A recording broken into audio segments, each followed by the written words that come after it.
Hello everyone. आज हम लोग हिंदी के प्रैक्टिस सेट नंबर 6 को सॉल्व करेंगे। इससे पहले 1 से लेकर 5 तक के प्रैक्टिस सेट अब मैंने इसके वीडियो जो है वो बना रखे हैं, वो आप चैनल की प्लेलिस्ट में जाकर देख सकते हैं। चलिए वीडियो की शुरुआत करते हैं।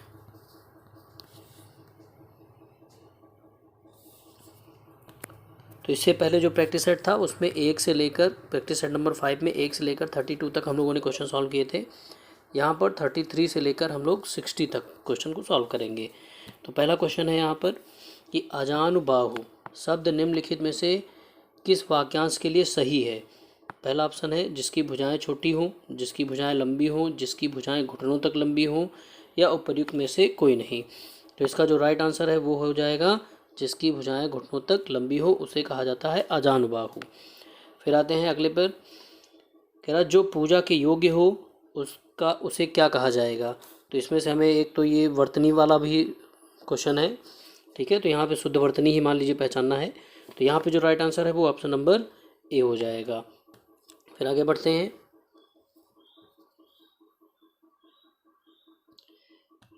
अगला क्वेश्चन यहाँ पे कह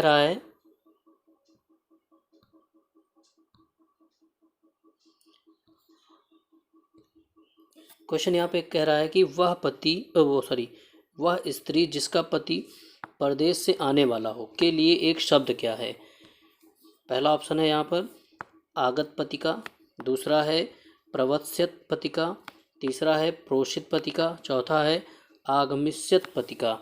तो यहाँ पे हम सारे ऑप्शन को भी डिटेल में सॉल्व कर लेंगे। पहले राइट आंसर की बात करते हैं।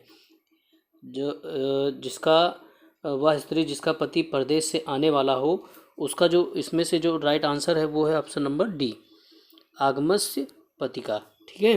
बाकी अगर ऑप्शन की बात करें, आगत पतिका क्या होता है। आगत पतिका का मतलब होता है जिसका पति परदेश से आ गया हो, ठीक है। मतलब ये है कि पति परदेश से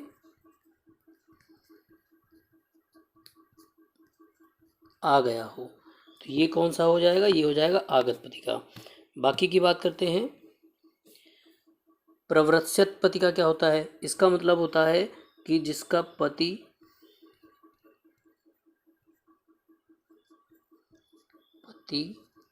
परदेश जाने वाला हो, उसे कहा जाता है प्रवृत्स्यत पतिका। फिर है सी नंबर पे, प्रोषित पतिका क्या होता है। प्रोषित पतिका का मतलब ये है कि पति परदेश चला गया हो, जिसका पति परदेश गया हो, सीधे सीधे ऐसे कह सकते हैं, जिसका पति परदेश गया हो उसे कहा जाता है प्रोषित पतिका। बाकी यहाँ पे जो राइट आंसर था वो था आगमस्य पतिका। नेक्स्ट नंबर की बात करते हैं। नेक्स्ट नंबर पे कह रहा है जिसका कोई शत्रु पैदा ना हुआ हो उसे क्या कहा जाता है। अजानुबाहु कहा जाता है, अजात शत्रु कहा जाता है, अज्ञात शत्रु कहा जाता है, या अजात पूर्व कहा जाता है। तो यहाँ पे राइट आंसर हो जाएगा अजात शत्रु। नेक्स्ट आगे बढ़ते हैं। कृतघ्न शब्द का सही अर्थ क्या है। जो उपकार नहीं करता है, जो किए हुए उपकार को नहीं मानता है, जो शत्रु को जीत लेता है, या जो मित्रता को नहीं मानता है। तो यहाँ पर जो राइट आंसर है वो हो जाएगा जो किए हुए उपकार को नहीं मानता है। फिर है अगला क्वेश्चन, कह रहा है गतानुगतिक शब्द का सही अर्थ क्या है। गतानुगतिक जो होता है, जिसका राइट आंसर हो जाएगा प्राचीन आदर्श के अनुसार चलने वाला, ये गतानुगतिक होता है। बाकी ऑप्शन में जैसे पीछे चलने वाले को क्या कहा जाता है, इसको कहा जाता है अनुगामी, और अनुसरण करने वाले को क्या कहा जाता है, उसको कहा जाता है अनुयायी। ध्यान रखिएगा, अच्छा सा क्वेश्चन है ये। अनुगामी पीछे चलने वाला, अनुसरण करने वाला अनुयायी होता है। अगला क्वेश्चन है, क्वेश्चन यहाँ पे कह रहा है कि रंगमंच पर पर्दे के पीछे का स्थान क्या कहा जाता है। तो जिसका राइट आंसर हो जाएगा नेपथ्य। पर्दे के पीछे का स्थान कहा जाता है नेपथ्य। फिर क्वेश्चन नंबर 40, किंग कर्तव्य विमूढ़ शब्द का सही अर्थ क्या है। तो किंग कर्तव्य विमूढ़ का जो सही अर्थ वो होता है जो मतलब जिसको अपने कर्तव्य का बोध ना हो। तो इस प्रकार से यहाँ पे राइट आंसर हो जाएगा ए नंबर। फिर आगे बात करते हैं, कह रहा सुसंगत शब्द प्रयोग में कौन सा वाक्य सर्वाधिक उपयुक्त है। दुष्ट को सजा मिलनी चाहिए, अपराधी को सजा मिलनी चाहिए, या अशिष्ट को सजा मिलनी चाहिए, या शत्रु को सजा मिलनी चाहिए। तो ये ध्यान रखिएगा कि हमेशा सजा जो है वो अपराधी को मिलती है, ठीक है, और अब सजा अपराध की सजा अपराधी को मिलती है, ये ध्यान रखना है हमें। यहाँ पे राइट हो जाएगा ऑप्शन नंबर बी। अगले क्वेश्चन में बात करते हैं, यहाँ पे श्याम जल से पौधे सींच रहा है, वाक्य का शुद्ध रूप क्या होगा। तो जल से पौधे सींच रहा है, तो यही चीज़ यहाँ पे गलत है, क्योंकि पौधे तो वो सींचेगा तो जाहिर बात पानी से ही तो सींचेगा, तो उस चीज़ को हमें रिपीट नहीं करना है। तो इस प्रकार यहाँ पे ऑप्शन नंबर सी सही हो जाएगा। अगले क्वेश्चन पे आते हैं। अगला क्वेश्चन कह रहा है कि निम्नलिखित वाक्यों में से शुद्ध वाक्य को चयनित कीजिए। तो शुद्ध वाक्य क्या है, वह उदंडनीय है, वह दंड भोगने के योग्य है, वह दंड योग्य है, या वह दंड देने योग्य है। अगर यहाँ पे देखा जाए तो सारे के सारे ऑप्शन गलत हैं, ठीक है। यहाँ पे मिसप्रिंट कह लें या कुछ भी कह लें, ये नहीं होना चाहिए था, देने नहीं होना चाहिए, क्योंकि दंड के योग्य होता है, दंड दिया नहीं जाता, ठीक है, ये ध्यान रखना है हमें। वह दंड के योग्य है, तो अब राइट आंसर हो जाएगा ऑप्शन नंबर डी। आगे एक क्वेश्चन पे आते हैं। इसमें कह रहा है इन वाक्यांशों में एक अशुद्ध वाक्य है, तो उसका चयन कीजिए। मतलब अशुद्ध वाक्य का चयन करना है, बाकी 3 सही होंगे, एक गलत होगा। उसमें बचपन है, फिर अगला कह रहा है उसमें बचपना है, वह बचपन से नटखट है, और तुम बचपन से सीधे हो। तो यहाँ पे जो राइट है वो ये मतलब गलत है, उसमें बचपन है, ये अशुद्ध वाक्य है। आगे आते हैं 45 नंबर, निम्नलिखित में से कौन सा शुद्ध अशुद्ध वाक्य है। तो यहाँ पे पहला ऑप्शन है, कवि ने संपादक को कविता भेजी, अध्यापकों ने शिष्य से प्रश्न पूछा, बच्चे ने कहा था पर आपने नहीं सुना, अमित ने जेब से 10 रुपये का नोट निकाला। तो यहाँ पे जो राइट आंसर होगा अशुद्ध वाक्य वाला, वो अशुद्ध वाक्य ये है, अध्यापकों ने शिष्य से प्रश्न पूछा, क्योंकि ये ध्यान रखना है कि अध्यापक शिष्य का संबंध नहीं होता, ठीक, यही हमें ध्यान रखना है। यहाँ पे अध्यापक और छात्र होता है, जबकि गुरु और शिष्य होता है, ये चीज़ हमें ध्यान रखनी है। तो इस प्रकार यहाँ पे राइट आंसर जो होगा वो होगा ऑप्शन नंबर बी। आगे आते हैं। अगले में कह रहा है निम्नलिखित में एक वाक्य अशुद्ध है, यहाँ भी अशुद्ध ही हमें पहचानना है। पहला है, उसका कहना था कि आप उसे जानते हैं, राम गाते गाते सरोवर तक गया, वह प्रायः मेरे यहाँ आता था। फिर अगला है, आम सभा में प्रत्येक वर्गों के प्रतिनिधि उपस्थित थे। तो यहाँ पे जो अशुद्ध वाक्य है वो है option number D. Option number D अशुद्ध है। क्या अशुद्ध है, अगर प्रत्येक की बात कर रहा है तो हमें ये ध्यान रखना है कि प्रत्येक वर्गों नहीं होता है, प्रत्येक वर्ग होता है, ठीक है, और आम सभा में प्रत्येक वर्ग के प्रतिनिधि उपस्थित थे, ये सही होता। वर्ग यहाँ पे गलत है। आगे बढ़ते हैं। अब अगले में क्या कह रहा है भाई, अगले में कह रहा है निम्नलिखित प्रश्नों में रेखांकित शब्दों का दिए गए विकल्पों में से शुद्ध शब्द छांटना है। अच्छा, मंदाकिनी की जलधारा अजस्र रूप से प्रवाहित हो रही थी। तो अजस्र जो लिखा हुआ है इसका शुद्ध रूप क्या होगा। तो अजस्र का जो अजस्र नहीं होता है, अजस्र होता है। तो यहाँ पे राइट आंसर हो जाएगा ऑप्शन नंबर सी। फिर है, सभी भारतीय गीता के महात्म्य से परिचित हैं। तो महात्म्य शब्द का शुद्ध रूप हमें बताना है। तो महात्म्य जो होता है, यहाँ तो ये महात्म में ऐसे कुछ लिखा है, तो महात्म्य सही होता है, पढ़ भी मैं सही रहा था, ये महात्म्य होता है, ठीक है, ये सही है।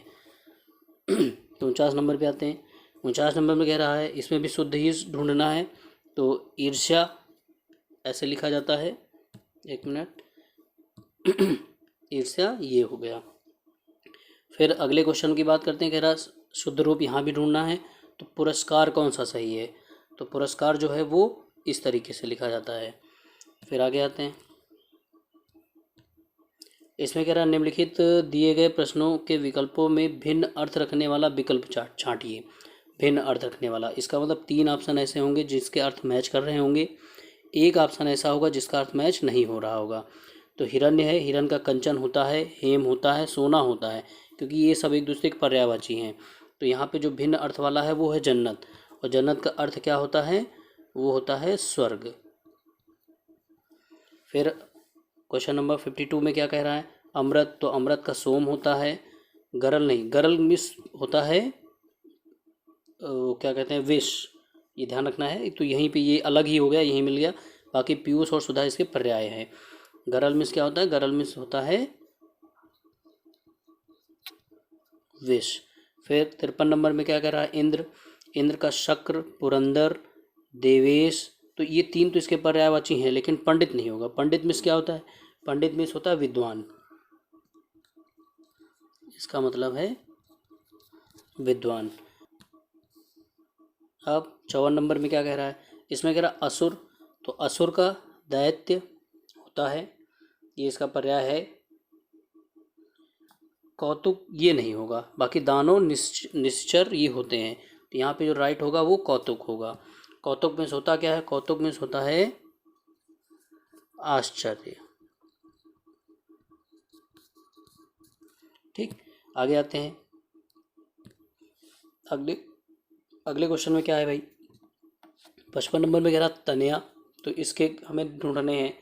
तो तनया का आत्मजा होता है, दुहिता होता है, तनुजा भी होता है, लेकिन तनुमिंस क्या होता है, तनुमिंस होता है शरीर, तो वो अलग हो गया। ठीक, तनया का मतलब पुत्री होता है, पुत्री या बेटी, इस तरीके से। फिर विटप की बात करें, विटप का तर होता है, वृक्ष होता है, पादप होता है, लेकिन अटवी नहीं होता। अटवी में क्या होता है, अटवी में होता है जंगल। फिर विद्युत की बात करते हैं, तो विद्युत का बिजली है, तड़ित है, दामिनी है, विभावरी नहीं है। यहाँ पे विभावरी का होता है रात्रि या रात, कहते हैं ना बीती विभावरी जागरी, वो चीज़, तो यहाँ पे विभावरी का मतलब रात हो गया। फिर है कह रहा केसरी, केसरी का शार्दूल है, मृगेंद्र है, सिंह है, लेकिन कुबेर नहीं है। क्योंकि कुबेर किसका है, कुबेर कह ले, अगर धनेश कह सकते हैं इनको हम, क्योंकि कुबेर महाराज धन के स्वामी हैं, तो इनको कहा जा सकता है धनेश। फिर अगला पे है 59 नंबर, इसमें कह रहा अचला, अचला का मतलब धरती होता है, तो धरित्री हो जाएगा, अवनी हो जाएगा, और पृथ्वी हो जाएगा, लेकिन स्त्री नहीं होगा, स्त्री का मतलब औरत, ये तो आप सिंपल सा है। फिर 60 नंबर में कह रहा विधाता, तो विधाता का मतलब भाई विज्ञ मीन्स क्या होता है, विज्ञ मीन्स होता है ज्ञाता, तो यही अलग हो जाएगा, पहला ही ऑप्शन यहाँ पे मिल गया। विज्ञ का मतलब होता है ज्ञाता, बाकी विरंची है, चतुरानन है, और विधि है।